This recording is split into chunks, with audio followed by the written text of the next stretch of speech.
이란 미사일 218발이 두바이를 향해 쏟아졌습니다. 53분 만에 전부 격추됐습니다. 전 세계가 발칵 뒤집혔습니다. 미국이 아니었습니다. 영국도 아니었어요. 두바이의 하늘을 지켜낸 건 대한민국이었습니다. 미국은 경악했고 영국은 침묵했습니다. 그런데 더 충격적인 사실이 있었어요. 그 충격적인 전말을 지금 공개합니다. 시작하기 전 구독과 좋아요, 그리고 대한민국 화이팅 댓글로 한국을 응원해주세요. 중동 상공에 200발이 넘는 탄도 미사일이 쏟아졌습니다. 그리고 자폭 드론 900여 기가 뒤를 따랐습니다. 단 53분이었습니다. 그 53분 동안 두바이 상공에서는 세계 군사 역사상 단 한 번도 기록된 적 없는 일이 벌어졌습니다. 빗발치듯 쏟아지는 미사일들이 공중에서 하나씩 산산조각 나기 시작한 겁니다. 마치 누군가 하늘에 보이지 않는 방패를 펼쳐놓은 것처럼요. 그런데 전 세계를 진짜 충격에 빠뜨린 건 요격 자체가 아니었습니다. 그 방공 시스템의 정체였어요. 미국도 아니고 영국도 아니고 프랑스도 아니었습니다. 대한민국이었습니다. 한국이 만든 방공 시스템이 중동의 하늘을 지켜낸 겁니다. 하지만 진짜 이야기는 따로 있어요. 그 시스템을 선택한 사람. 미국의 협박과 영국의 조롱과 자기 나라 왕족들의 반대를 전부 무릅쓰고 한국을 선택한 사람이 있었습니다. 저는 칼리드 알마크툼입니다. 아랍에미리트 국방부 차관이에요. 그리고 그날 밤 53분의 기적을 만든 건 저희 서명 한 장이었습니다. 28개월 전으로 돌아가겠습니다. 이 이야기의 진짜 시작점으로요. 아부다비 국방부 본관 7층 회의실이었습니다. 에어컨이 섭씨 19도로 맞춰져 있었는데도 제 등줄기에는 땀이 흐르고 있었어요. 둥근 테이블 주위로 14명이 앉아 있었습니다. UAE 군 수뇌부와 왕세자 직속 안보자문단이었어요. 테이블 위에는 3개의 바인더가 놓여 있었습니다. 파란색 바인더. 미국 레이시온의 패트리어트 PAC-3 MSE 제안서였습니다. 빨간색 바인더. 영국 BAE 시스템즈의 통합방공 제안서였어요. 그리고 초록색 바인더. 한국의 통합방공 시스템 제안서였습니다. 저는 3개의 바인더를 번갈아 바라보면서 심장이 빠르게 뛰는 것을 느꼈어요. 오늘 이 회의실에서 UAE의 하늘을 누구에게 맡길 것인지가 결정됩니다. 그리고 그 결정의 무게가 제 어깨 위에 고스란히 올라와 있었습니다. 회의실 문이 열렸습니다. 압둘라 알카심이 들어왔어요. 왕세자 직속 안보자문관이었습니다. 맞춤 제작한 군복 위에 왕실 문양이 달린 어깨 장식이 번쩍였어요. 걸음걸이부터 달랐습니다. 이 회의실에서 자신이 가장 중요한 사람이라는 걸 아는 사람의 걸음이었죠. 압둘라는 제 맞은편에 앉으면서 파란색 바인더를 손끝으로 톡톡 두드렸습니다. 그 작은 동작 하나에 의미가 담겨 있었어요. 답은 이미 정해져 있다는 뜻이었습니다. 저는 그 손끝을 바라보면서 이를 악물었어요. 브리핑이 시작되었습니다. 첫 번째 발표자는 미국 측이었어요. 제임스 브래들리, 주 UAE 미국 국방무관이었습니다. 50대 중반의 덩치 큰 남자였어요. 패트리어트 포병대대에서 20년을 복무한 뒤 국방부 해외군사 판매 부서를 거쳐 중동에 부임한 사람이었습니다. 군복이 아닌 감색 정장을 입고 있었지만 걸음걸이는 여전히 군인이었어요. 브래들리는 파워포인트 첫 장을 띄우면서 회의실을 한 바퀴 둘러봤습니다. 여유로운 눈빛이었어요. 마치 결과를 이미 알고 있는 사람처럼요. 패트리어트 시스템은 걸프전부터 42년간 실전에서 검증된 유일한 방공 체계입니다. 브래들리의 목소리가 회의실에 낮고 묵직하게 깔렸어요. 화면에는 걸프전, 이라크전, 사우디 후시, 반군 대응까지 패트리어트의 실전 기록이 연대순으로 나열되어 있었습니다. 42년치 데이터였어요. 두껍고 단단한 역사였습니다. 총 도입 비용 82억 달러. 회의실에 잠깐 침묵이 흘렀어요. 82억 달러. 우리 연간 국방 예산 230억 달러의 3분의 1이 넘는 금액이었습니다. 저는 숫자를 메모하면서 속으로 계산했어요. 결코 작은 돈이 아니었습니다. 하지만 브래들리는 금액 이야기에서 빠르게 넘어갔어요. 대신 화면을 바꾸면서 말했습니다. 한 가지 더 말씀드리겠습니다. 브래들리가 저를 똑바로 쳐다봤어요. 눈빛이 달라져 있었습니다. 여유가 아니었어요. 경고였습니다. UAE가 미국 방공 체계를 선택하는 것은 단순한 구매가 아닙니다. 미국과의 안보 동맹을 재확인하는 행위입니다. F-35 도입 협상이 진행 중인 것은 다들 알고 계시죠? 회의실 공기가 확 바뀌었어요. 14명의 시선이 일제히 저를 향했습니다. 브래들리가 방금 한 말의 의미를 모르는 사람은 아무도 없었어요. 한국을 선택하면 F-35가 날아간다. 그것은 협박이었습니다. 외교적 언어로 포장된 노골적인 압박이었어요. 압둘라가 고개를 끄덕이는 것이 보였습니다. 가볍게, 그러나 분명하게. 저는 펜을 쥔 손에 힘이 들어가는 것을 느꼈어요. 이를 악물고 메모를 계속했습니다. 두 번째 발표자는 영국 측이었습니다. 리처드 해밀턴, BAE 시스템즈 중동지 사장이었어요. 50대 후반의 영국 신사였습니다. 은발을 깔끔하게 넘기고 와인색 넥타이를 메고 있었어요. 30년을 중동에서 무기를 팔아온 사람이었습니다. 아랍어를 유창하게 했어요. 그 아랍어가 가끔 영어보다 더 능숙해 보일 때가 있었습니다. 해밀턴은 브래들리와 달리 부드러웠어요. 목소리도 낮았고 제스처도 절제되어 있었습니다. 하지만 그 부드러움 뒤에 날카로운 것이 숨어 있다는 걸 저는 알고 있었어요. BAE 시스템즈의 제안은 72억 달러입니다. 패트리어트보다 10억 달러 저렴하죠. 해밀턴은 미소를 지으면서 슬라이드를 넘겼어요. 영국 왕립 공군과의 합동훈련 실적, 나토 통합 방공망 연동 경험이 화면에 떴습니다. 그리고 한 가지 더요. 해밀턴이 초록색 바인더를 가볍게 손가락으로 가리켰어요. 한국 제안서였습니다. 저는 한국의 기술력을 존중합니다. 가격 경쟁력이 있다는 것도 인정해요. 해밀턴이 잠깐 말을 멈췄습니다. 회의실이 조용해졌어요. 하지만 국가의 하늘을 맡기는 건 자동차를 사는 게 아닙니다. 실전에서 단 한 발도 요격한 기록이 없는 시스템에 수천만 국민의 목숨을 거실 건가요? 회의실에 침묵이 내려앉았어요. 해밀턴은 저를 보면서 미소를 유지하고 있었습니다. 부드러운 미소였어요. 하지만 그 미소가 말하고 있었습니다. 당신도 알잖아요. 한국은 안 된다는 거. 저는 가슴이 답답해지는 것을 느꼈어요. 해밀턴의 말이 틀리지 않았기 때문이었습니다. 실전 기록 제로. 그것은 사실이었어요. 부정할 수 없는 사실이었습니다. 세 번째 발표는 한국 측이었어요. 화상회의로 진행되었습니다. 한국방위사업청 관계자와 제조사 기술이사가 화면에 나타났어요. 프레젠테이션은 깔끔했습니다. 수치도 인상적이었어요. 총 도입 비용 35억 달러. 패트리어트의 절반도 안 되는 가격이었습니다. 동시 교전 가능 표적수. 패트리어트 대비 2배가 넘었어요. 탐지 거리도 더 길었고 반응 속도도 빨랐습니다. 숫자만 놓고 보면 압도적이었어요. 하지만 브래들리가 발표 도중 팔짱을 끼면서 옆 사람에게 뭔가를 속삭이는 게 보였습니다. 해밀턴은 태블릿을 만지작거리며 화면을 쳐다보지도 않았어요. 압둘라는 의자 등받이에 기대 앉아 천장을 바라보고 있었습니다. 아무도 진지하게 듣고 있지 않았어요. 한국 측 발표가 끝났을 때 회의실에는 어색한 침묵이 흘렀습니다. 박수도 없었고 질문도 없었어요. 압둘라가 먼저 입을 열었습니다. 흥미로운 수치입니다. 목소리가 평평했어요. 감정이 없는 목소리였습니다. 흥미롭다는 말이 아니라 관심 없다는 뜻이었어요. 하지만 한 가지 질문이 있습니다. 칼리드 차관. 압둘라가 저를 똑바로 바라봤어요. 테이블 위로 두 손을 모으고 있었습니다. 이 시스템은 실전에서 미사일을 요격한 적이 있습니까? 단 한 번이라도요?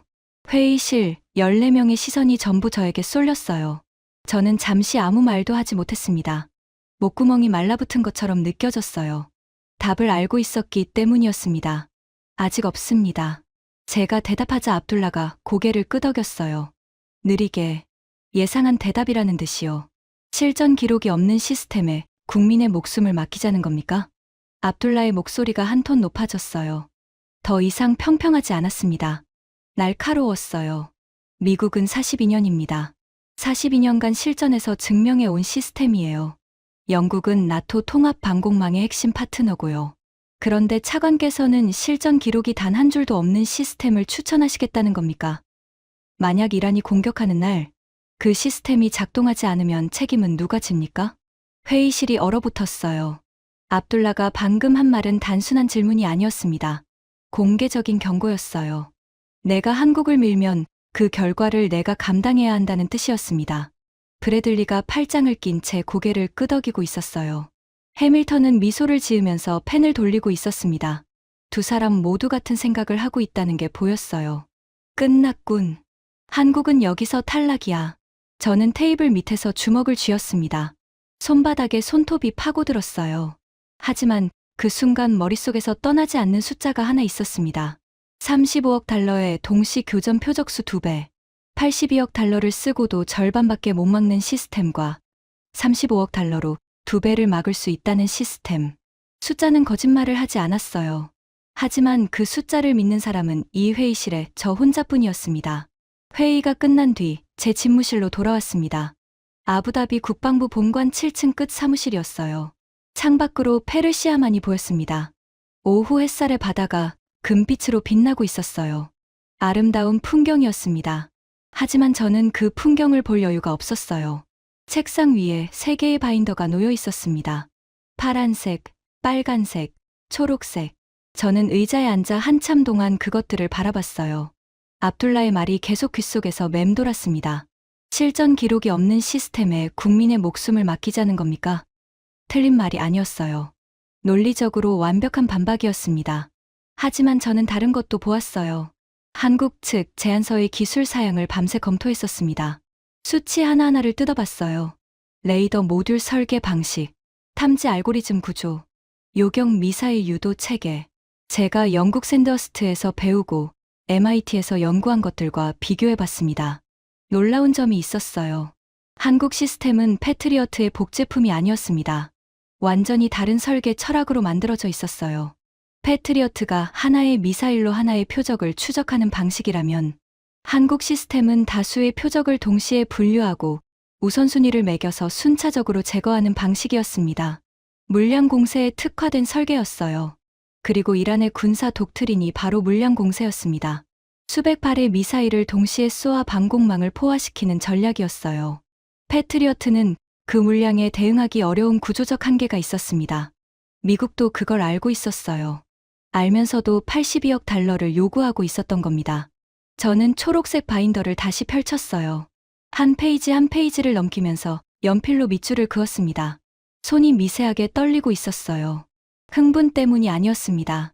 두려움 때문이었어요. 이 선택을 하면 저는 혼자가 됩니다. 전화벨이 울렸어요. 화면을 보니 압둘라였습니다.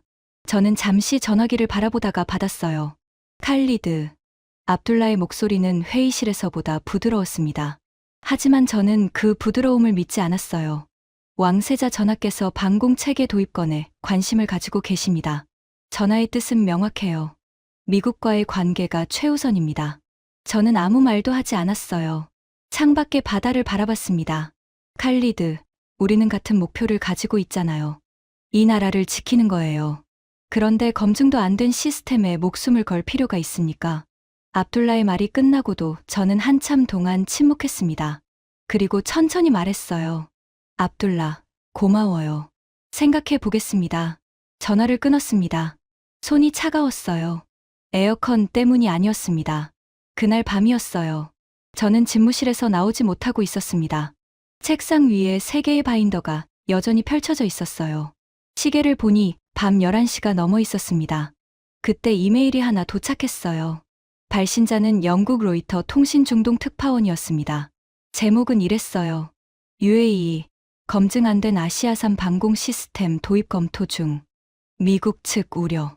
기사 초안이 첨부되어 있었습니다. 저는 그것을 읽으면서 이가 갈리는 소리를 들었어요. 제 이가 갈리는 소리였습니다. 기사의 출처가 중동 주재 서방 방산업계 관계자로 되어 있었어요. 누군지는 뻔했습니다. 해밀턴이었어요. 언론에 흘린 겁니다. 한국 시스템 도입을 막기 위해 여론전을 시작한 거였어요. 저는 의자 등받이에 기대 앉아 천장을 바라봤습니다. 천장의 형광등이 차갑게 빛나고 있었어요. 미국은 F-35로 협박하고 있었습니다. 영국은 언론을 동원해 물타기를 시작했어요. 내부에서는 압둘라가 왕세자를 등에 업고 압박하고 있었습니다. 삼면이 전부 막혀 있었어요. 하지만 저는 숫자를 잊을 수가 없었습니다. 35억 달러, 동시 교전 표적수 2배, 탐지 거리 30% 우위, 반응 속도 40% 단축. 이란이 미사일 200발을 동시에 쏘면 패트리어트로는 절반도 못 막습니다. 82억 달러를 쏟아붓고도 도시 절반이 불바다가 될 수 있어요. 하지만 한국 시스템이라면 이론상 전부 막을 수 있었습니다. 35억 달러로요. 저는 전화기를 들었습니다. 아내에게 전화했어요. 파티마, 아직도 사무실이에요? 아내의 목소리는 걱정과 짜증 사이 어딘가에 있었습니다. 하나만 물어볼게. 내가 맞다고 확신하는 일이 있는데 나를 빼고 모든 사람이 반대해. 그래도 밀어야 할까? 전화기 너머로 잠깐 침묵이 흘렀어요. 아내가 한숨을 쉬는 소리가 들렸습니다. 칼리드, 당신이 확신한다면 밀어야죠. 당신은 항상 그래왔잖아요. 저는 눈을 감았어요. 그리고 천천히 말했습니다. 내가 틀리면 우리 가문은 끝이야. 알고 있지? 알아요. 아내의 대답은 짧았지만 단단했습니다. 전화를 끊고 저는 자리에서 일어났어요. 창가로 걸어갔습니다. 아부다비의 야경이 눈 아래 펼쳐져 있었어요. 수백만 개의 불빛이 반짝이고 있었습니다. 이 도시에 사는 사람들이었어요. 제가 지켜야 할 사람들이었습니다. 저는 책상으로 돌아왔어요. 초록색 바인더를 닫았습니다. 그리고 서류맨 뒷장을 펼쳤어요. 서명란이 비어 있었습니다. 손에 펜을 쥐었어요. 잠깐 멈췄습니다. 펜 끝이 종이에 닿기 직전이었어요. 심장이 목구멍까지 올라온 것 같았습니다.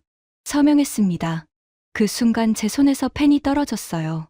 바닥에 부딪히는 소리가 조용한 집무실에 울렸습니다. 저는 그 소리를 들으면서 한참 동안 서명란을 바라봤어요. 돌이킬 수 없는 선택이었습니다. 다음 날 아침 소식은 번개처럼 퍼졌어요.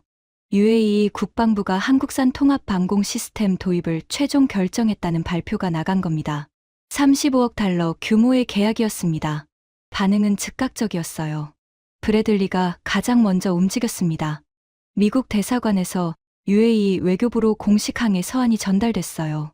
내용은 외교적 언어로 포장되어 있었지만 핵심은 한 줄이었습니다. F-35 판매 일정을 재검토해야 할 수 있음. 저는 그 서한을 읽으면서 손이 차가워지는 것을 느꼈어요. 예상했던 일이었습니다. 하지만 실제로 종이 위에 적힌 글자를 보니 현실감이 달랐어요. 해밀턴은 더 빠르게 움직였습니다. 로이터, 가디언, 파이낸셜 타임스. 사흘 만에 세 곳의 서방 언론에 기사가 나갔어요. 모두 같은 톤이었습니다. UAE, 검증 안 된 한국산 무기 대규모 도입 결정. 서방 동맹국들 우려. 기사마다 익명의 서방 방산업계 관계자가 등장했어요. 한국 시스템은 시뮬레이션에서만 작동합니다. 실전은 다르죠. UAE가 가격에 현혹된 것 같아 안타깝습니다. 이것은 과학 프로젝트 수준의 장비입니다. 저는 그 기사들을 하나하나 읽으면서 주먹을 쥐었다 폈다를 반복했어요. 하지만 가장 뼈아팠던 건 내부에서 온 공격이었습니다. 압둘라가 왕세자에게 별도 보고서를 올렸어요. 제목이 K방공 시스템 도입 결정의 위험성 분석이었습니다. 보고서 요약 첫 줄이 이랬어요. 칼리드 알 마크툼 차관이 국가 안보를 35억 달러짜리 도박에 걸었습니다. 도박이라고 했어요. 제 결정을 도박이라고 불렀습니다. 왕세자는 저를 직접 호출하지 않았어요. 하지만 측근을 통해 메시지가 전해졌습니다. 차관의 판단을 신뢰하지만 결과에 대한 책임은 전적으로 차관에게 있다. 그것은 보호막을 거둔다는 뜻이었어요. 잘 되면 당신 공, 못 되면 당신 목. 저는 그날 밤 집에 돌아와 거실 소파에 앉아 한참 동안 아무것도 하지 못했습니다. 파티마가 차를 가져왔어요. 따뜻한 카르다몬 차였습니다. 향긋한 냄새가 코끝을 간지렸어요. 힘들어요? 아내가 옆에 앉으면서 물었어요. 저는 차를 한 모금 마셨습니다. 뜨거운 액체가 목을 타고 내려갔어요. 잠깐이지만 몸이 풀리는 것 같았습니다. 압둘라가 왕세자에게 보고서를 올렸어. 내 결정이 도박이라고. 도박이 아니잖아요. 맞아. 도박이 아니야. 하지만 증명하기 전까지는 도박이야. 아내가 아무 말 없이 제 손을 잡았어요. 따뜻한 손이었습니다. 저는 창밖을 바라봤어요. 아부다비의 밤하늘에 별이 뿌려져 있었습니다. 저 하늘 너머 페르시아만 건너편에 이란이 있었어요. 수백 기의 탄도 미사일이 우리를 겨냥하고 있었습니다. 그 미사일이 날아오는 날, 제가 선택한 시스템이 작동해야 합니다. 반드시요. 하나라도 뚫리면 이 도시의 누군가가 죽어요. 그리고 그 책임은 오롯이 저희 것이었습니다. 저는 아내의 손을 꽉 쥐었어요. 그리고 속으로 되뇌었습니다. 35억 달러, 14년간 개발된 시스템, 동시 교전 표적수 2배, 물량 공세 대응 특화 설계. 숫자는 거짓말을 하지 않아요. 하지만 숫자가 진실이 되려면 실전이 필요했습니다. 그 실전이 오기를 바라는 것은 아니었어요. 하지만 준비는 해야 했습니다. 한국 기술팀이 도착하기까지 남은 시간은 3개월이었어요. 저는 소파에서 일어났습니다. 서재로 향했어요. 초록색 바인더가 책상 위에 놓여 있었습니다. 다시 펼쳤어요. 첫 페이지부터 다시 읽기 시작했습니다. 이번에는 떨리지 않았어요. 제가 선택한 것이니까요. 끝까지 가야 했습니다. 3개월이 지났습니다. 한국 기술팀이 도착하는 날이었어요. 아부다비 국제공항 VIP 통로에서 저는 파이살 준장과 나란히 서 있었습니다. 파이살은 제가 직접 지명한 방공사령부 작전 책임자였어요. 영국 왕립 군사학원 출신의 미 공군 교환근무 경험까지 있는 사람이었습니다. 패트리어트를 직접 운용해본 몇 안 되는 UAE 군인이었어요. 파이살은 옆에 서서 조용히 말했습니다. 차관님, 솔직히 말씀드려도 됩니까? 말해요. 저도 아직 확신이 없습니다. 패트리어트는 제가 직접 다뤄봤어요. 작동 원리도 알고 한계도 압니다. 그런데 한국 시스템은 카탈로그 수치밖에 본 게 없습니다. 저는 고개를 끄덕였어요. 파이살의 솔직함이 오히려 고마웠습니다. 적어도 이 사람은 뒤에서 칼을 꽂지는 않을 거였어요. 그래서 직접 확인하려는 겁니다. 도착 게이트가 열렸어요. 한국인들이 걸어 나왔습니다. 14명이었어요. 저는 솔직히 실망했습니다. 미국이 패트리어트를 설치할 때는 기술자만 60명을 보냈어요. 거기에 군사 고문단 15명, 통역 8명, 보안 요원 12명까지 합치면 100명이 넘었습니다. 그런데 한국은 14명이었어요. 고작 14명. 선두에 선 사람이 다가왔습니다. 이정우. 현장 기술팀장이었어요. 40대 초반으로 보였습니다. 키가 크지도 작지도 않았어요. 얼굴에 특별한 특징이 없었습니다. 눈에 띄지 않는 사람이었어요. 군복도 아니고 정장도 아닌 짙은 남색 작업복을 입고 있었습니다. 어깨에 작은 가방 하나만 메고 있었어요. 악수를 나눴습니다. 손이 거칠었어요. 서류를 다루는 손이 아니라 장비를 만지는 손이었습니다. 이정우입니다. 잘 부탁드립니다. 목소리가 낮고 차분했어요. 그것이 이정우와 나눈 첫 마디였습니다. 그리고 나중에 알게 됐지만 이정우는 필요한 말 외에는 거의 하지 않는 사람이었어요. 그 뒤에 한 여성이 서 있었습니다. 유나나. 레이더 알고리즘 엔지니어였어요. 30대 중반이었습니다. 짧은 머리에 검은 뿔테 안경을 쓰고 있었어요. 한 손에 태블릿을, 다른 손에 보온병을 들고 있었습니다. 첫인상은 대학원생 같았어요. 이 사람이 수천 킬로미터를 날아가는 미사일의 궤도를 계산하는 사람이라고는 상상하기 어려웠습니다. 유나나입니다. 탐지 알고리즘 담당이에요. 밝은 목소리였어요. 이정우와는 정반대였습니다. 나머지 12명도 비슷했어요. 군인 출신은 한 명도 없었습니다. 전부 엔지니어였어요. 평균 나이가 30대 중반에서 40대 초반이었습니다. 양복을 입은 사람은 없었어요. 전부 작업복 차림이었습니다. 파이살이 제 옆에서 나지막하게 중얼거렸어요. 14명으로 뭘 하겠다는 건지 모르겠습니다. 저도 같은 생각이었습니다. 공항에서 기지로 향하는 차 안에서 저는 이정우와 같은 차에 탔어요. 뒷좌석에 나란히 앉았습니다. 에어컨 바람이 차갑게 불고 있었어요. 팀이 좀 적지 않습니까? 솔직히 14명으로 이 규모의 시스템을 설치하고 운용할 수 있습니까? 이정우는 창밖을 보고 있었어요. 아부다비 시내의 고층 빌딩들이 스쳐 지나가고 있었습니다. 잠깐 침묵이 흐른 뒤 이정우가 대답했어요. 저희 14명이 이 시스템을 만든 사람들입니다. 설치만 하러 온 게 아니에요. 이 시스템의 모든 것을 아는 사람들이 온 겁니다. 저는 그 말을 듣고 잠시 생각했어요. 100명의 설치 기사가 오는 것과 시스템을 만든 14명이 직접 오는 것. 그 차이가 뭔지를 이정우는 한 문장으로 설명한 거였습니다. 하지만 그때까지도 저는 그 말의 진짜 무게를 알지 못했어요. 방공작전센터에 도착했습니다. 두바이 외곽보안구역 깊숙이 위치한 시설이었어요. 두꺼운 콘크리트 벽이 여러 겹으로 둘러싸고 있었습니다. 저는 이정우 팀을 메인 홀로 안내했어요. 벽면 가득 대형 모니터들이 설치되어 있었고 중앙 전술 테이블 위로 실시간 항공 데이터가 흐르고 있었습니다. 그런데 이상한 일이 벌어졌어요. 이정우가 메인 홀에 들어서자마자 발걸음을 멈추더니 천장을 올려다봤습니다. 그리고 벽면 모니터를 훑었어요. 콘솔 배치를 확인하고 바닥에 케이블 배선까지 시선이 내려갔습니다. 10초도 안 되는 시간이었어요. 그런데 그 10초 동안 이정우의 눈이 움직이는 방식이 달랐습니다. 관광객이 처음 보는 곳을 구경하는 눈이 아니었어요. 설계자가 자기 도면과 실물을 대조하는 눈이었습니다. 이정우가 파이살 준장에게 말했어요. 공조 시스템 풍량을 12% 올려주실 수 있습니까? 서버 발열이 사양보다 높을 겁니다. 이 위도의 외기 온도를 고려하면요. 파이살이 놀란 표정을 지었어요. 저도 놀랐습니다. 이정우는 이 시설에 처음 왔어요. 그런데 공조 시스템의 풍량까지 지적한 겁니다. 도면만 보고도 현장 상황을 예측한 거였어요. 어떻게 아셨습니까? 파이살이 물었어요. 이 시설의 설계 사양서를 저희가 작성했습니다. 이정우의 대답은 담담했어요. 자랑하는 투가 아니었습니다. 사실을 말하는 투였어요. 저는 그 순간 처음으로 느꼈습니다. 이 사람들은 시스템만 만든 게 아니라 이 시스템이 들어갈 공간까지 설계한 사람들이었어요. 14명이 적은 게 아니었습니다. 14명이면 충분한 거였어요. 하지만 그것은 시작에 불과했습니다. 설치가 시작됐어요. 저는 그 과정을 매일 직접 확인했습니다. 14명이 움직이는 방식은 군대와 달랐어요. 지휘관이 명령하고 병사가 따르는 구조가 아니었습니다. 각자가 자기 영역을 알고 있었고 따로 지시하지 않아도 순서대로 움직였어요. 마치 오케스트라처럼요. 이정우는 거의 말을 하지 않았습니다. 하지만 14명 전원이 이정우를 중심으로 움직이고 있었어요.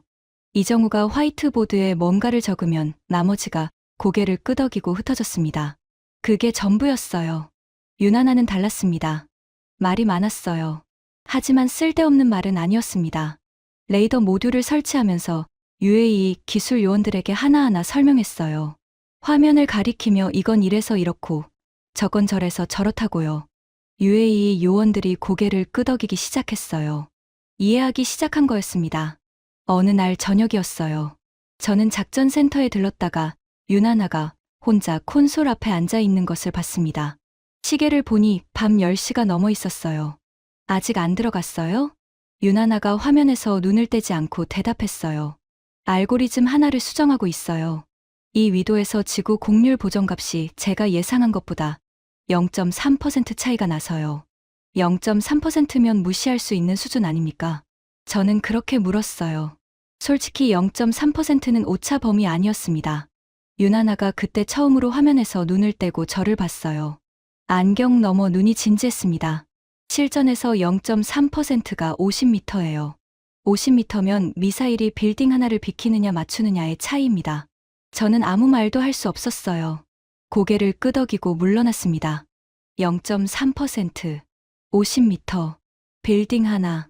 그 밤 숙소로 돌아오면서 저는 처음으로 생각했어요. 이 사람들은 숫자를 다루는 게 아니라 생명을 다루고 있었습니다. 설치가 완료된 건 도착 17일 만이었어요. 미국이 패트리어트를 설치할 때 45일이 걸렸습니다. 기술자 60명이 달라붙어서 45일이었어요. 한국은 14명으로 17일 만에 끝냈습니다. 파이살 준장이 저에게 보고하면서 고개를 갸웃거렸어요. 솔직히 믿기지 않습니다. 혹시 대충 한 건 아닌지 검수를 한 번 더 해야 하지 않겠습니까? 저도 같은 생각이었습니다. 그래서 합동 시연을 요청했어요. 시연 당일이었습니다. 작전센터 메인홀에 30명 가까이 모였어요. UAE 군 수뇌부, 파이살 준장의 방공사령부 참모들, 그리고 한국 기술팀 14명. 거기에 한 사람이 더 있었습니다. 제임스 브래들리였어요. 브래들리가 왜 왔는지는 뻔했습니다. 한국 시스템의 약점을 직접 확인하러 온 거였어요. 미국 대사관에서 옵저버 자격으로 참관을 요청했고 외교적으로 거절하기 어려웠습니다. 브래들리는 메인홀 뒤쪽 의자에 앉아 팔짱을 끼고 있었어요. 다리까지 꼬고 있었습니다. 여유로운 자세였어요. 보러 왔다기보다는 구경하러 왔다는 포즈였습니다. 시연이 시작됐어요. 이정우가 중앙 콘솔에 앉았습니다. 유나나가 옆 보조석에 자리를 잡았어요. 가상 시나리오가 로딩되었습니다. 시나리오 내용은 이랬어요. 이란이 탄도 미사일 60발과 자폭 드론 200기를 동시에 발사. 목표는 두바이 도심과 아부다비 핵심 시설. 파이살이 저에게 귓속말을 했어요. 이 시나리오는 제가 설계했습니다. 패트리어트 기준으로는 대응이 불가능한 수준이에요. 저는 고개를 끄덕였어요. 일부러 어려운 시나리오를 넣은 거였습니다. 한계를 보려는 거였어요. 화면에 붉은 점들이 나타나기 시작했어요. 60개의 탄도 미사일 궤적과 200개의 드론 궤적이 동시에 표시됐습니다. 화면이 붉은색으로 가득 찼어요. UAE 참모들 사이에서 술렁임이 일었습니다. 이 규모를 처음 보는 사람들이 대부분이었어요. 이정우는 움직이지 않았어요. 화면을 바라보고 있었습니다. 5초, 10초, 아무것도 하지 않았어요. 파이살이 불안한 표정을 지었습니다. 뒤쪽에서 브래들리가 팔짱을 풀고 몸을 앞으로 기울이는 것이 보였어요. 그때 이정우의 손이 움직였어요. 빨랐습니다. 그런데 서두르는 빠름이 아니었어요. 정확한 빠름이었습니다. 키보드를 2번 치자 화면이 바뀌었어요. 260개의 표적이 자동으로 분류되기 시작했습니다. 탄도 미사일은 속도와 궤도별로, 드론은 고도와 접근 방향별로 색깔이 나뉘었어요. 빨강, 주황, 노랑, 초록, 위협, 등급순이었습니다. 3초 만에 260개 표적의 우선순위가 정렬됐어요. 파이살이 제 팔을 잡았습니다. 손에 힘이 들어가 있었어요. 파이살은 패트리어트를 직접 운용해 본 사람이었습니다. 그 파이살이 화면을 보면서 입을 벌리고 있었어요. 차관님, 패트리어트로는 이게 15초 걸립니다. 그리고 동시에 분류 가능한 표적이 24개가 한개예요. 3초에 260개. 패트리어트는 15초에 24개. 유나나가 태블릿에서 데이터를 확인하면서 이정우에게 짧게 한국어로 말했어요. 저는 알아듣지 못했지만 이정우가 고개를 한번 끄덕이는 것은 봤습니다. 가상 요격이 시작됐어요. 시스템이 자동으로 우선순위에 따라 요격 미사일을 배정하고 최적 발사 시점을 계산했습니다. 화면 위에서 흰 점들이 하나씩 올라가 붉은 점들과 만났어요. 만날 때마다 붉은 점이 사라졌습니다. 하나, 둘, 셋, 넷. 사라지는 속도가 점점 빨라졌어요. 시스템이 학습하고 있는 것처럼 보였습니다. 처음에는 하나씩 처리하더니 나중에는 동시에 3개, 4개씩 처리하기 시작했어요. 회의실이 조용해졌습니다. 아까까지 술렁이던 UAE 참모들이 전부 입을 다물고 화면을 바라보고 있었어요. 8분이 지났어요.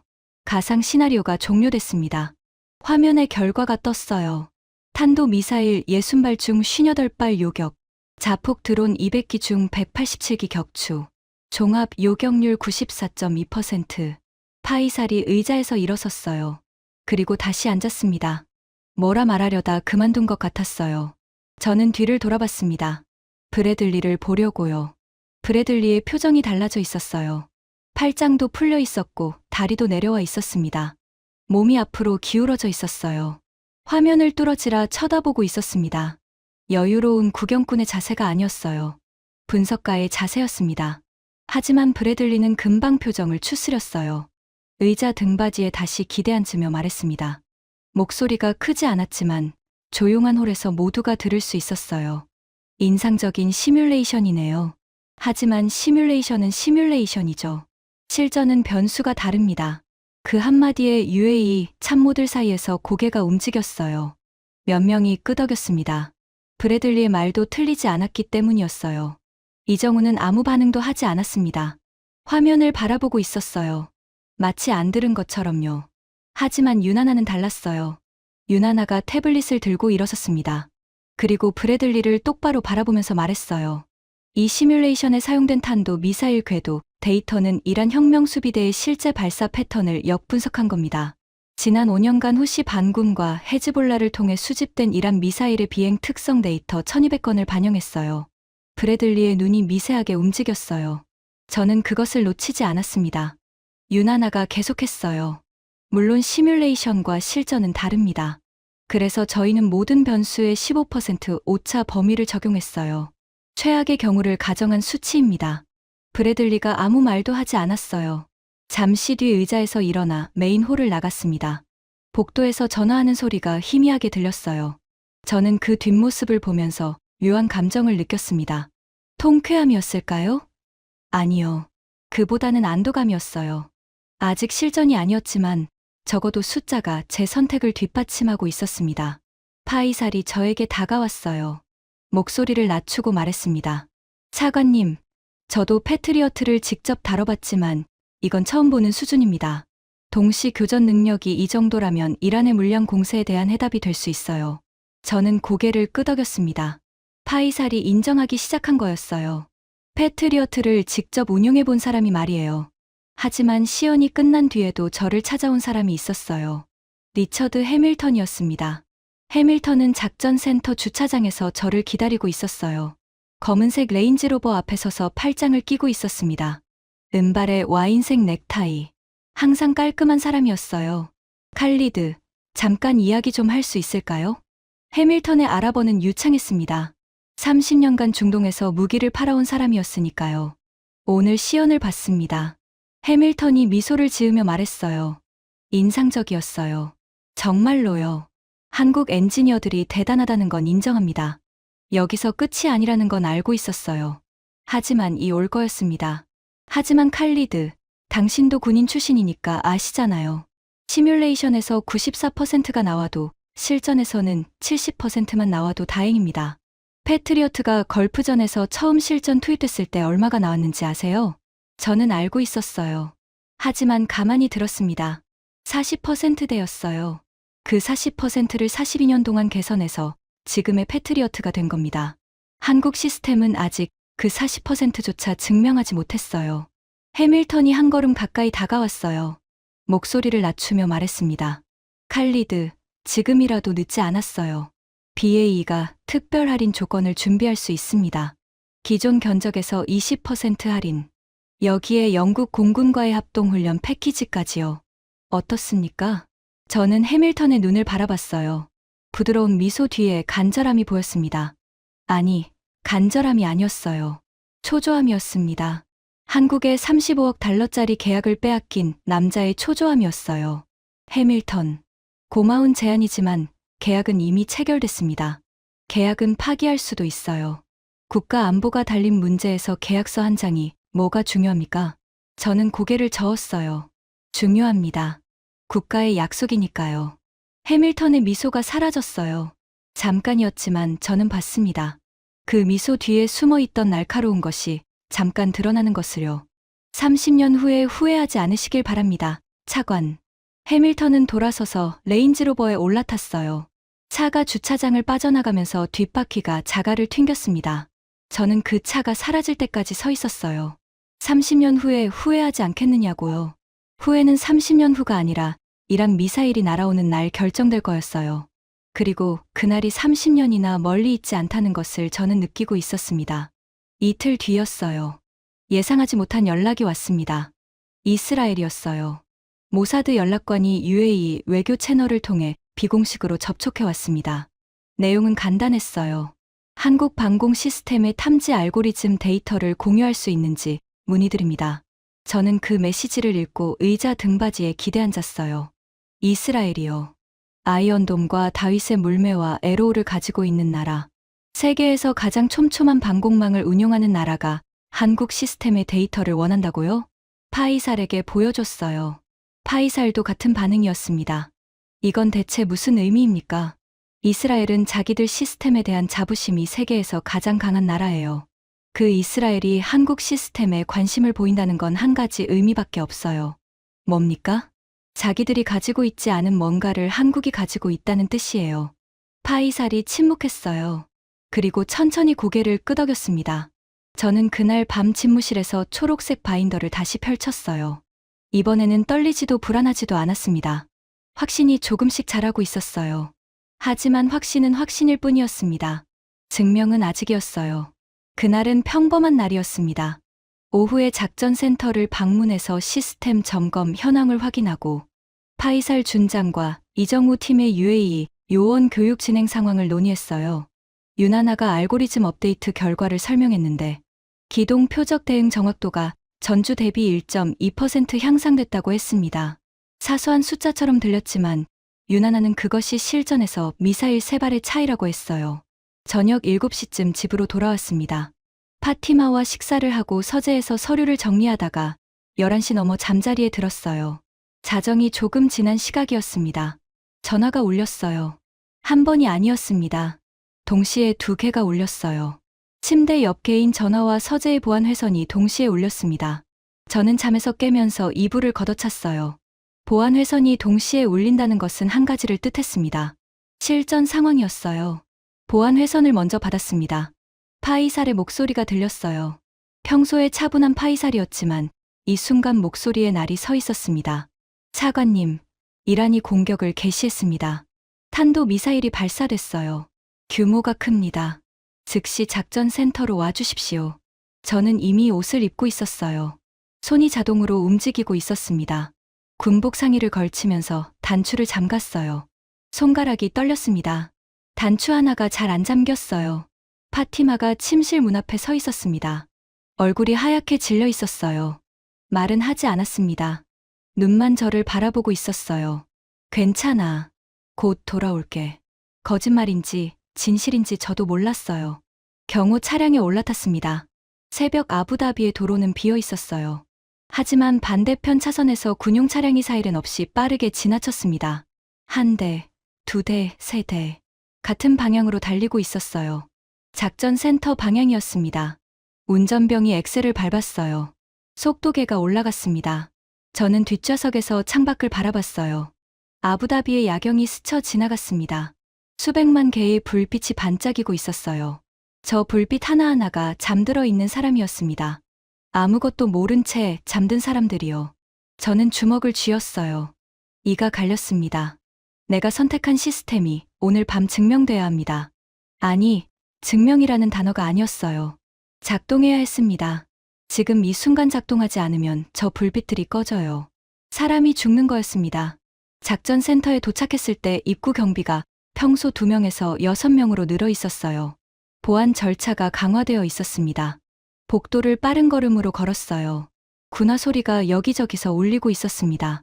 메인 홀문이 열렸어요. 저는 그 자리에서 멈췄습니다. 화면들이 붉었어요. 벽면 모니터 전체에 경고 색상이 가득했습니다. 전술 테이블 위에는 북쪽에서 내려오는 궤적 표시들이 실시간으로 갱신되고 있었어요. 낮고 짧은 경고음이 끊이지 않았습니다. 삐, 삐, 삐. 규칙적이지만 불길한 소리였어요. 파이살이 전술 테이블 앞에 서 있었습니다. 옆에 UAE 방공 운용 요원들이 각자의 콘솔에 앉아 있었어요. 영어와 아라비아어가 뒤섞여 울리고 있었습니다. 이정우가 이미 콘솔 앞에 앉아 있었어요. 유나나는 태블릿을 들고 화면 옆에 서서 데이터를 대조하고 있었습니다. 두 사람 모두 도착한 시간을 알 수 없었지만 이미 자리를 잡고 있었습니다. 마치 처음부터 거기 있었던 것처럼요. 파이살이 저를 보더니 다가왔어요. 얼굴이 굳어 있었습니다. 이란이 중부 발사기지에서 탄도 미사일을 대규모로 발사했습니다. 현재까지 확인된 발사 수가 120발을 넘었고 계속 늘고 있어요. 자폭 드론도 발사된 것으로 보이는데 정확한 수는 아직 파악 중입니다. 120발. 저는 그 숫자를 듣고 눈을 감았다 떴어요. 두바이 방향은 아직 궤도가 확정되지 않은 것들이 있지만 도심 방향 접근 궤적이 복수 확인됐습니다. 복수. 한 발이 아니라 여러 발이 두바이를 향하고 있다는 뜻이었어요. 저는 전술 테이블로 걸어갔습니다. 화면을 들여다봤어요. 붉은 점들이 화면 위쪽에서 아래로 내려오고 있었습니다. 하나하나가 미사일이었어요. 수십 개가 동시에 움직이고 있었습니다.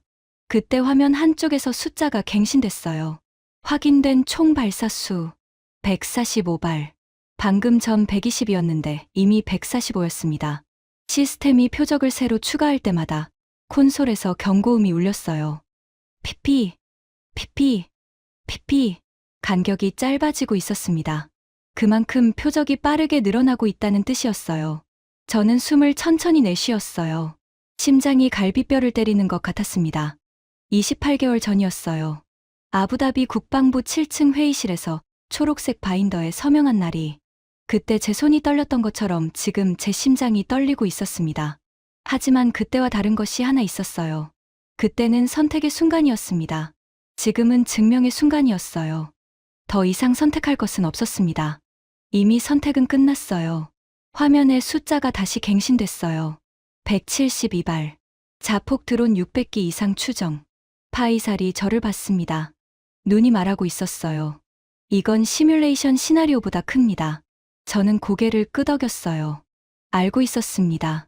시뮬레이션에서 사용한 시나리오는 미사일 60발에 드론 200기였어요. 지금 날아오고 있는 건 그 3배가 넘었습니다. 메인홀 뒤쪽 문이 열렸어요. 브래들리가 들어왔습니다. 보안회선을 통해 상황을 통보받은 모양이었어요. 급하게 온 것이 보였습니다. 넥타이가 없었고 셔츠 첫째 단추가 열려 있었어요. 브래들리가 화면을 봤습니다. 그리고 멈췄어요. 붉은 점들이 화면을 뒤덮고 있는 것을 보면서 얼굴이 굳었습니다. 브래들리가 저에게 다가왔어요. 목소리가 낮았습니다. 칼리드, 이 규모면 당신 시스템으로는 안 돼. 미 중부사령부에 패트리어트 긴급 지원을 요청할 수 있어. 시간이 없어. 저는 브래들리를 바라봤어요. 진심이 담긴 눈이었습니다. 이 순간만큼은 경쟁이나 정치가 아니었어요. 군인으로서의 본능이었습니다. 진짜로 걱정하고 있었어요.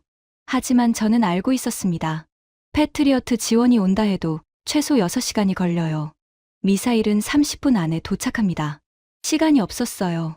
고맙지만 이미 늦었어요. 브래들리. 우리 시스템으로 가야 합니다. 브래들리가 입을 열려다 다물었어요. 할 말이 없었던 겁니다. 지금 이 상황에서 다른 선택지는 없다는 걸 군인인 브래들리도 알고 있었어요. 저는 전술 테이블로 돌아갔습니다. 화면의 숫자가 다시 바뀌어 있었어요. 203발. 드론 850기 이상 추정. 203발의 탄도 미사일이 날아오고 있었습니다. 상황이 빠르게 악화되고 있었어요. UAE 방공 운용 요원들이 콘솔 앞에서 흔들리기 시작했습니다. 당연한 일이었어요. 이 요원들은 한국 기술팀에게 3개월간 교육을 받았지만 실전 경험은 제로였습니다. 시뮬레이션에서 60발을 다뤄본 사람들이 200발 넘게 쏟아지는 화면을 보고 있었어요. 손이 멈추는 요원이 보였습니다. 두 명이 같은 화면을 보며 서로 다른 명령을 내리고 있었어요. 판단이 분산되고 있었습니다. 파이살이 지시를 내렸어요. 목소리를 높이며 요원들을 독려했습니다. 하지만 화면 위 숫자는 계속 올라가고 있었어요. 가장 빠른 표적까지 남은 시간이 화면 한쪽에 카운트다운으로 표시되고 있었습니다. 17분. 숫자가 줄어들고 있었어요. 빠르게. 바로 그때였어요. 이정우가 자리에서 일어났습니다. 조용했어요. 극적인 움직임이 아니었습니다. 의자에서 일어나 파이살에게 걸어갔어요. 작전 센터가 소란스러운데 이정우의 걸음만 고요했습니다. 이정우가 파이살에게 말했어요. 통역이 옆에서 번역했습니다. 준장님, 요원들이 혼란스러운 건 당연합니다. 이 규모는 교육에서 다루지 못했어요.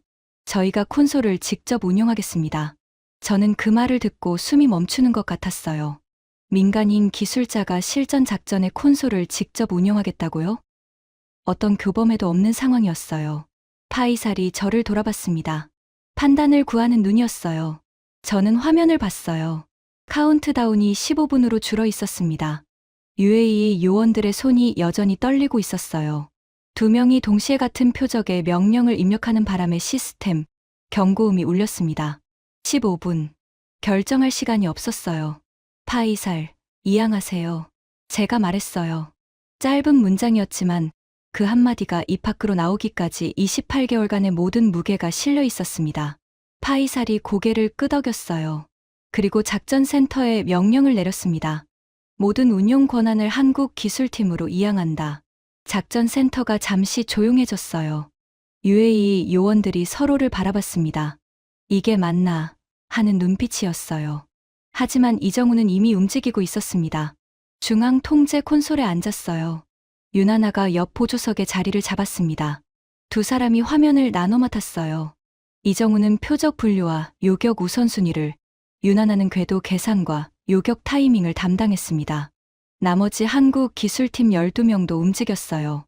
각자의 담당 콘솔에 앉았습니다. 아무도 큰 소리를 내지 않았어요. 짧은 한국어만 오갔습니다. 알아들을 수는 없었지만 목소리의 온도를 느낄 수 있었어요. 흔들리지 않았습니다. 브래들리가 제 옆으로 왔어요. 팔짱을 끼고 화면을 바라보면서 말했습니다. 민간인 기술자한테 작전 콘솔을 맡기다니.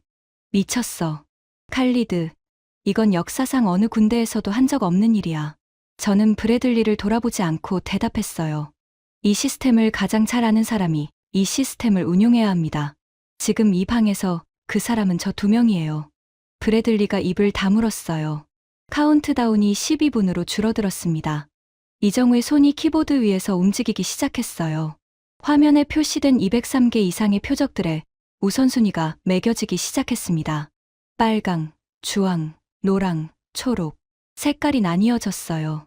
시뮬레이션 때 3초 만에 260개를 분류했던 것처럼 지금도 시스템이 빠르게 정렬하고 있었습니다. 하지만 이번에는 시뮬레이션이 아니었어요. 저 붉은 점 하나하나가 진짜 미사일이었습니다. 유나나가 태블릿과 화면을 번갈아 보면서 계산을 시작했어요. 첫 번째 표적의 요격 포인트를 계산하고 있었습니다. 두 사람 사이에서 짧은 한국어가 오갔어요.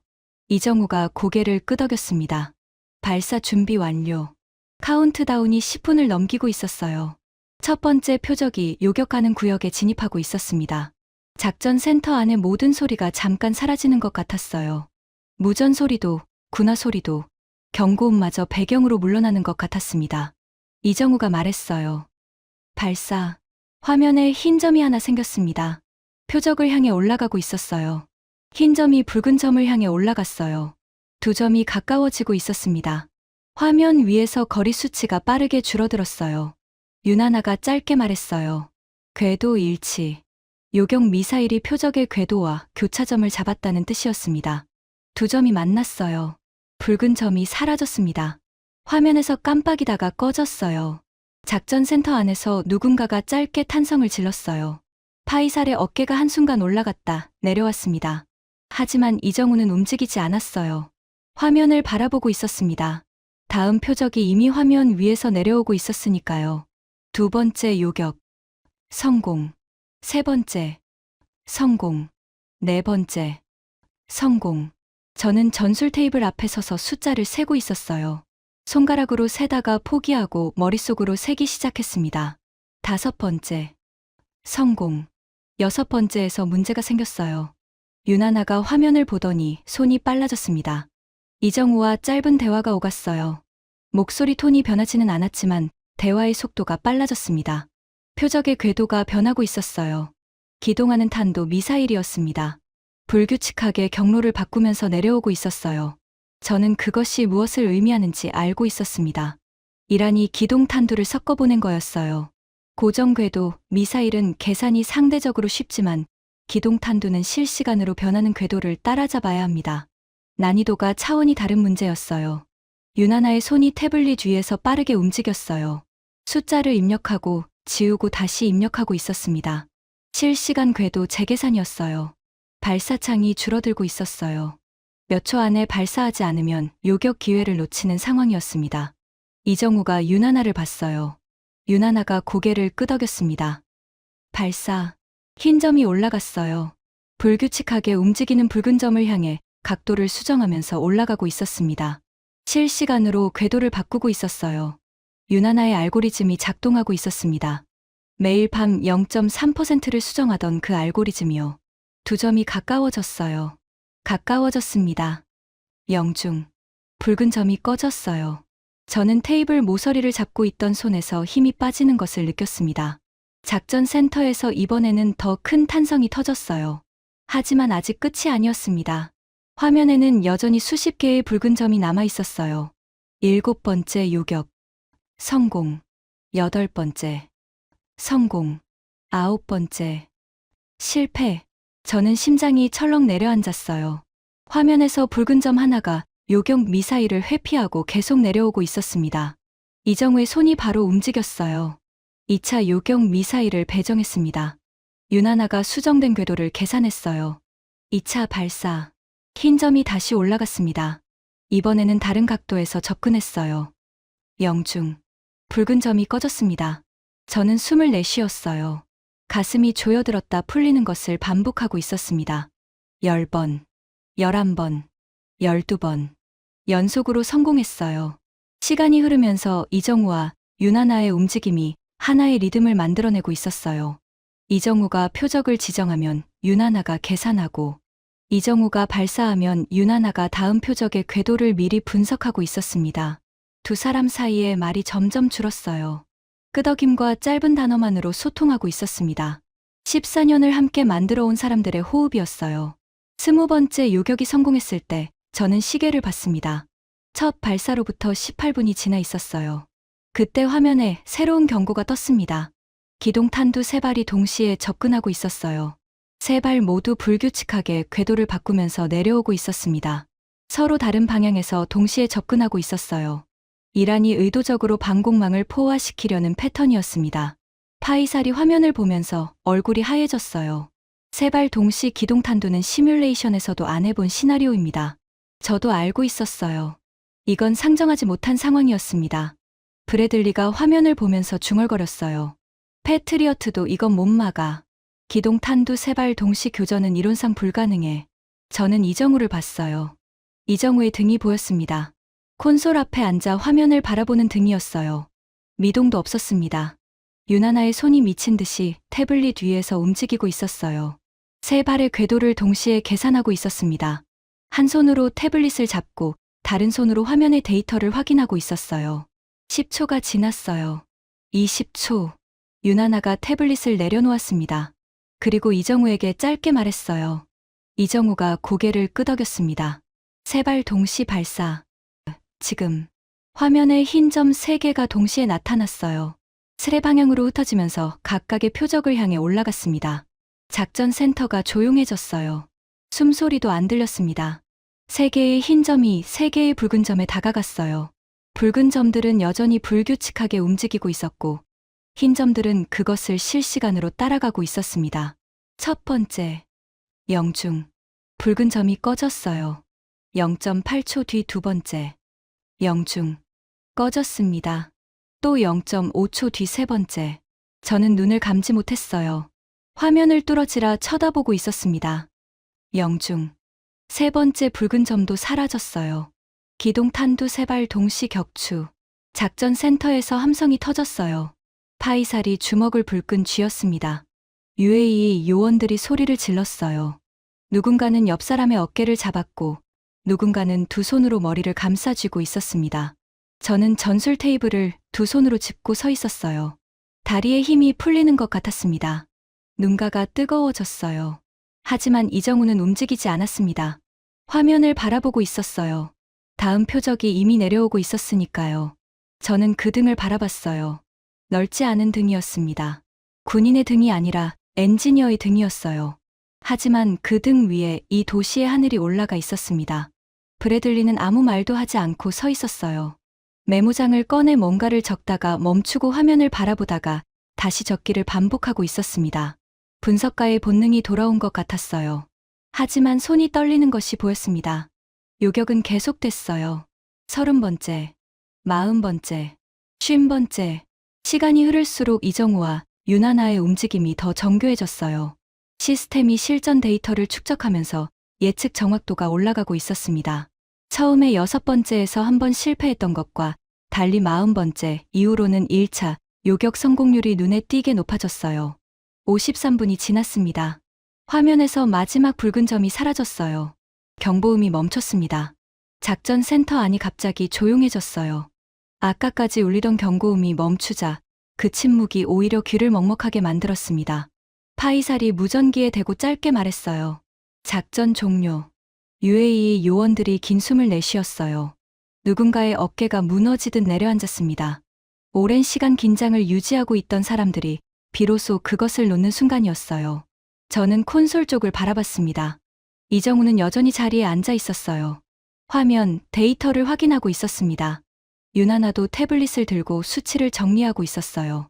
작전이 끝났는데 두 사람은 아직 콘솔 앞에 있었습니다. 저는 그 모습을 바라보면서 눈가가 다시 뜨거워지는 것을 느꼈어요. 끝이 아니었어요. 이 사람들에게는 끝이 아니었습니다. 작전이 끝난 뒤에도 데이터를 정리하고 분석하고 다음을 준비하는 사람들이었어요. 14년을 그렇게 살아온 사람들이었습니다. 파이살이 최종 요격 결과를 보고받기 시작했어요. 저는 옆에서 들었습니다. 이란이 발사한 탄도 미사일 총 218발, 자폭 드론 937기, 그중 두바이 방향으로 확인된 탄도 미사일 표적 67발, 드론 284기, 그리고 요격 결과. 저는 그 숫자를 듣고 파이살에게 다시 한번 확인했어요. 잘못 들은 것이라고 생각했기 때문이었습니다.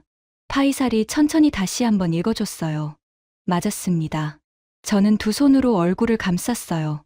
손가락 사이로 뜨거운 것이 흘러내렸습니다. 28개월이었어요. 28개월 전 저는 초록색 바인더에 서명했습니다. 미국의 협박과 영국의 조롱과 내부의 배신을 무릅쓰고요. 그때 제 손이 떨렸어요. 지금 제 손도 떨리고 있었습니다. 하지만 이유가 달랐어요.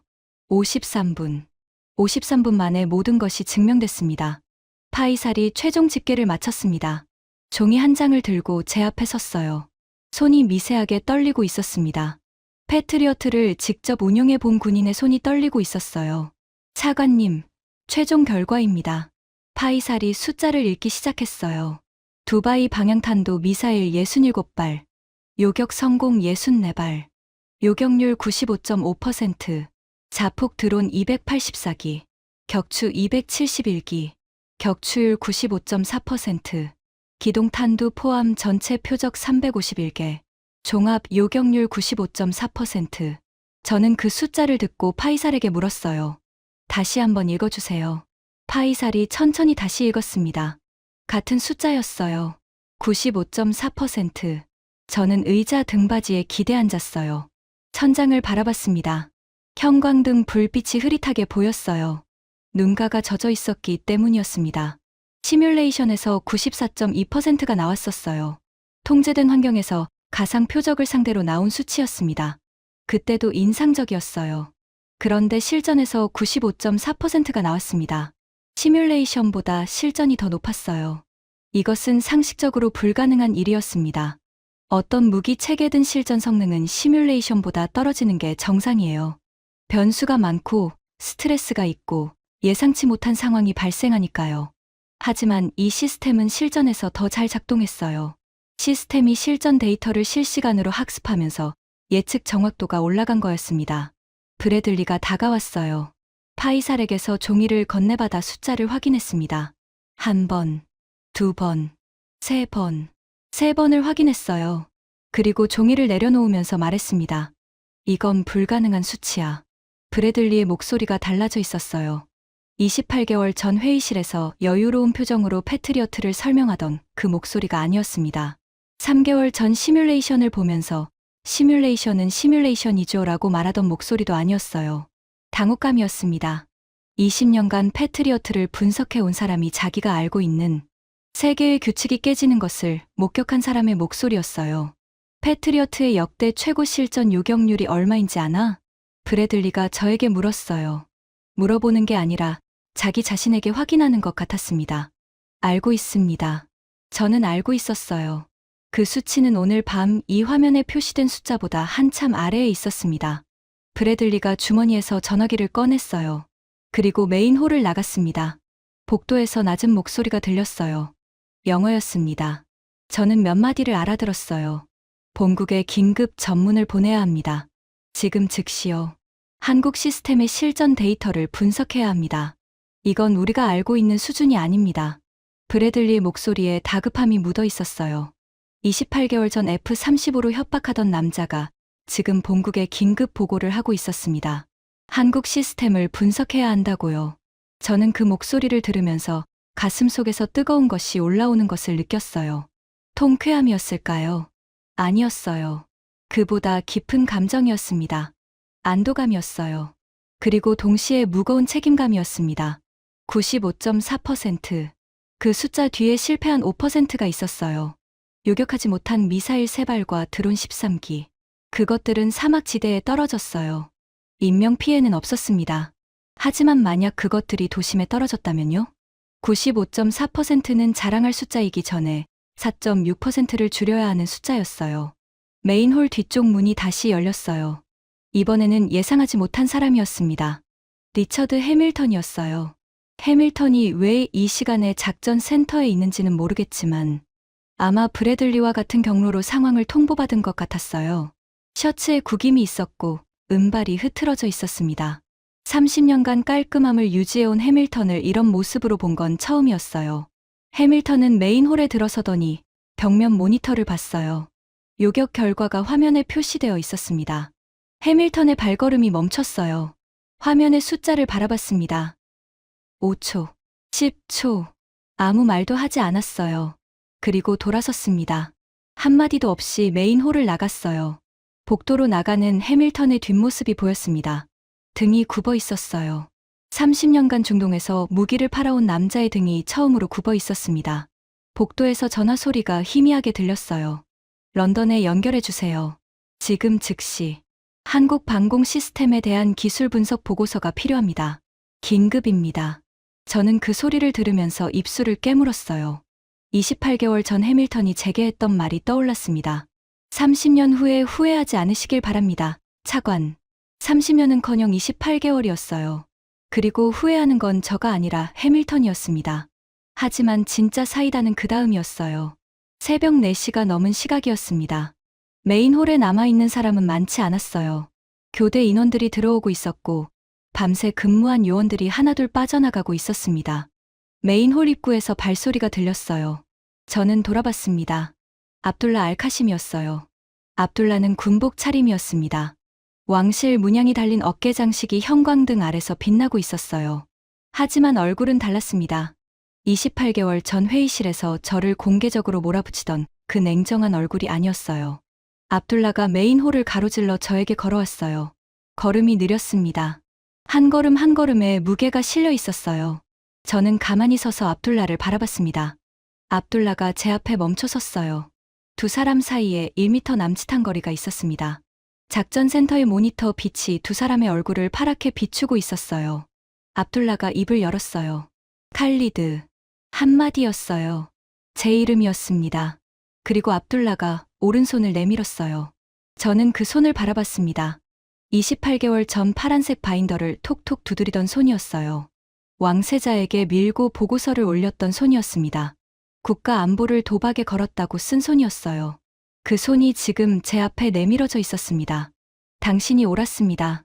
압둘라의 목소리가 갈라졌어요. 짧은 문장이었지만 그 안에 28개월의 무게가 담겨 있었습니다. 저는 그 손을 잡았어요. 꽉 잡았습니다. 아무 말도 하지 않았어요. 할 필요가 없었습니다. 작전센터 안에 남아있던 사람들이 두 사람을 바라보고 있었어요. 파이살이 고개를 숙이고 있었습니다. 아까부터 눈가를 훔치고 있었어요. 압둘라가 손을 놓고 한 걸음 물러섰어요. 그리고 콘솔 쪽을 바라봤습니다. 이정우와 유나나가 여전히 자리에 앉아 데이터를 정리하고 있었어요. 작전이 끝난 지 1시간이 넘었는데 두 사람은 아직 거기 있었습니다. 압둘라가 그 두 사람의 등을 바라보면서 말했어요. 저 사람들한테 고마워요. 아니, 고맙다는 말로는 부족하네요. 저는 고개를 끄덕였어요. 부족했습니다. 어떤 말도 부족했어요. 저는 콘솔 쪽으로 걸어갔습니다. 이정우와 유나나 뒤에 잠시 서서 두 사람의 등을 바라봤어요. 이정우는 오늘 밤의 운용 기록을 정리하고 있었습니다. 어떤 표적에서 어떤 판단이 이루어졌는지, 발사 타이밍이 최적이었는지, 개선할 부분은 어디인지를 이미 기록하고 있었어요. 유나나는 요격 궤적 데이터를 분석하고 있었습니다. 기동탄두의 실제 궤도와 예측 궤도의 차이를 계산하고 있었어요. 알고리즘을 업데이트할 데이터를 뽑고 있었던 거예요. 작전이 끝난 지 1시간도 안 됐는데 이 사람들은 이미 다음을 준비하고 있었어요. 저는 이정우의 옆에 섰어요. 이정우가 화면에서 눈을 들어 저를 봤습니다. 이 팀장. 예. 오늘 밤 콘솔 앞에 앉았을 때 무섭지 않았습니까? 이정우가 잠시 생각하는 것 같았어요. 화면을 한번 보고 저를 다시 봤습니다. 그리고 말했어요. 시스템을 믿었습니다. 짧은 대답이었어요. 14년을 만들었으니까요. 그 14년 동안 저희가 빠뜨린 게 있다면 오늘 밤 드러났을 겁니다. 드러나지 않았어요. 시스템이 의도한 대로 작동한 겁니다. 저는 그 말을 들으면서 가슴속 깊은 곳에서 무언가가 내려앉는 것을 느꼈어요. 14년. 이 사람은 14년을 이 시스템에 걸었어요. 청춘을 통째로 넣은 거였습니다. 그리고 그 14년이 오늘 밤 53분 만에 증명된 거였어요. 저는 28개월을 걸었습니다. 제 경력과 가문의 명예를 걸었어요. 하지만 이정우는 14년을 걸었습니다. 그 무게가 비교되지 않았어요. 유나나가 태블릿에서 눈을 들었어요. 차관님, 기동탄두 3발 동시 격추 있잖아요. 네. 그거 솔직히 저도 되는지 확신이 없었어요. 유나나가 웃었습니다. 밤새 미사일 궤도를 계산하던 사람의 웃음이었어요. 피곤함과 안도감과 자부심이 섞인 웃음이었습니다. 그런데 됐잖아요. 알고리즘이 해냈어요. 유나나의 목소리에 감정이 담겨 있었어요. 매일 밤 0.3%를 수정하던 사람이 자기가 만든 것이 실전에서 작동하는 것을 본 거였습니다. 저는 고개를 끄덕였어요. 그리고 두 사람에게 말했습니다. 고맙습니다. 진심으로요. 이정우가 짧게 고개를 숙였어요. 유나나가 미소를 지었습니다. 그것으로 충분했어요. 저는 작전 센터를 나섰습니다. 밖으로 나오니 동쪽 하늘이 밝아오고 있었어요. 새벽 5시가 넘은 시각이었습니다. 사막 위로 첫 햇살이 퍼지기 시작하고 있었어요. 공기가 아직 차가웠습니다. 밤에 서늘함이 남아 있었어요. 저는 하늘을 올려다봤습니다. 맑은 하늘이었어요. 몇 시간 전까지 미사일이 날아오고 있었다는 게 믿기지 않았습니다. 하늘은 아무 일도 없었다는 듯 고요했어요. 두바이 쪽을 바라봤습니다. 도시의 스카이라인이 아침 햇살을 받아 금빛으로 물들기 시작하고 있었어요. 수백 미터짜리 초고층 건물들이 그대로 서 있었습니다. 무사히요. 저 도시에서 지금 사람들이 깨어나고 있었어요. 알람이 울리고 커피를 내리고 아이들을 학교에 보내고 있었을 거예요. 어젯밤 무슨 일이 있었는지 모른 채로요. 자기 머리 위로 미사일이 날아왔다는 것을 모른 채로요. 그리고 그 미사일을 막아낸 사람들이 아직 저 건물 안에서 데이터를 정리하고 있다는 것도 모른 채로요. 저는 전화기를 꺼냈습니다. 파티마에게 전화했어요. 끝났어. 다친 데 없어요? 없어. 괜찮아. 전화 너머로 아내가 숨을 내쉬는 소리가 들렸어요. 길게 참고 있던 숨이었습니다. 집에 와요. 조금만 더 있다가 갈게. 전화를 끊었어요. 하늘을 다시 올려다봤습니다. 28개월 전 이 하늘을 바라보면서 저는 두려웠어요. 이 하늘로 미사일이 날아오면 어떡하지? 내가 선택한 시스템이 작동하지 않으면 어떡하지? 그 두려움이 매일 밤 잠자리에서 저를 따라다녔습니다. 오늘 밤 그 두려움이 사라졌어요. 영원히. 오전이 되자 소식이 퍼지기 시작했어요. 왕세자가 직접 전화를 하셨습니다. 저에게요. 통화는 3분이 채 안 됐지만 그 3분 동안 왕세자는 2가지를 말씀하셨어요. 첫째, 한국 방공 시스템 추가 도입 계약을 즉시 추진하라. 둘째, 한국 기술팀에 대한 예우를 최고 수준으로 하라. 전화를 끊고 저는 잠시 가만히 앉아 있었어요. 이틀 뒤 사우디아라비아 국방부에서 연락이 왔습니다. 한국 방공 시스템에 대한 기술 설명회를 요청한다는 내용이었어요. 같은 날 카타르에서도 연락이 왔어요. 쿠웨이트에서도요. 일주일 안에 중동 5개국에서 문의가 쏟아졌습니다. 전부 같은 질문이었어요. 그 시스템을 우리도 살 수 있느냐고요. 브래들리는 사흘 뒤 워싱턴으로 소환됐어요. 미 국방부가 한국 방공 시스템에 대한 기술 분석 태스크포스를 긴급 편성했다는 소식이 전해졌습니다. 패트리어트를 만든 나라가 한국 시스템을 분석하겠다고 나선 거였어요. 해밀턴은 조용히 중동을 떠났습니다. BAE 시스템즈 중동 지사장직에서 교체됐다는 소식이 나중에 들렸어요. 30년간 중동에서 무기를 팔아온 남자의 마지막 중동 일정이 작전센터 복도에서 런던에 전화를 거는 것이었다는 게 아이러니했습니다. 저는 이 모든 소식을 들으면서 집무실 창밖을 바라봤어요. 페르시아만이 오후 햇살에 반짝이고 있었습니다. 28개월 전과 같은 풍경이었어요. 하지만 모든 것이 달라져 있었습니다. 한국 기술팀이 출국하는 날이었어요. 아부다비 공항 VIP 통로에서 저는 이정우와 마주섰습니다. 이 팀장, 한 가지만 물어도 됩니까? 예. 14년 전 이 시스템을 처음 만들기 시작했을 때 오늘 같은 날이 올 거라고 생각했습니까? 이정우가 잠시 생각했어요. 그리고 대답했습니다. 생각하지 않았습니다. 하지만 준비는 했어요. 저는 그 말을 들으면서 웃었어요. 이정우다운 대답이었습니다. 오늘 밤 올 거라고 생각하지 않았지만 올 때를 준비했다. 그게 14년이었다는 거죠? 네, 그렇습니다. 저는 이정우의 손을 잡았어요. 꽉 쥐었습니다. 이 팀장, 당신들이 지킨 건 두바이만이 아닙니다. 제 나라의 자존심이에요. 그리고 솔직히 말하면 저희 목이기도 합니다. 이정우가 처음으로 웃었어요. 3개월간 이 사람의 웃는 얼굴을 처음 봤습니다. 작은 미소였지만 그 안에 온기가 있었어요. 유나나가 옆에서 손을 흔들었어요. 차관님, 다음에는 0.3%가 아니라 0.1%까지 줄여올게요. 저는 웃었습니다. 0.3%, 50m, 빌딩 하나. 그 말이 떠올랐어요. 이 사람은 돌아가서도 또 밤새 알고리즘을 수정하겠죠. 14명이 게이트 너머로 사라지는 것을 저는 끝까지 바라봤어요. 돌아서면서 저는 생각했습니다. 진짜 신뢰는 어디서 오는 걸까요?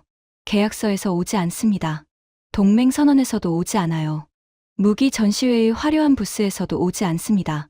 82억 달러짜리 가격표에서도 오지 않아요. 진짜 신뢰는 미사일이 떨어지는 밤에 누가 콘솔 앞에 남아있느냐로 결정되는 겁니다. 28개월 전 저는 초록색 바인더에 서명하면서 손이 떨렸어요. 제가 건 건 제 경력도, 가문의 명예도, 왕세자의 신뢰도 아니었습니다. 제가 건 건 한국이라는 나라에 대한 믿음이었어요. 실전 기록이 없어도 14년을 묵묵히 만들어 온 사람들에 대한 믿음이었습니다. 숫자가 거짓말을 하지 않는다는 믿음이었어요. 그리고 그 믿음은 53분 만에 증명됐습니다. 무기를 만든 나라가 그 무기 앞에 끝까지 남았어요. 그것이 한국이었습니다. 가장 긴 밤이 지나고 가장 밝은 아침이 왔어요. 저는 공항을 나서며 하늘을 올려다봤습니다. 아부다비의 하늘은 끝없이 높고 맑았어요. 그리고 그 하늘은 안전했습니다. 14명의 한국인이 지켜냈으니까요. 지금까지 UAE 국방부 차관 칼리드가 경험한 53분의 기적이었습니다. 대한민국의 기술이 중동의 하늘을 지켜냈습니다. 이 이야기가 자랑스러우셨다면 주변에 널리 공유해 주세요. 우리가 만든 것이 세계를 지킨다는 사실을 더 많은 분들이 알았으면 좋겠습니다. 구독과 좋아요도 부탁드립니다. 지금까지 터칭 스토리였습니다. 감사합니다.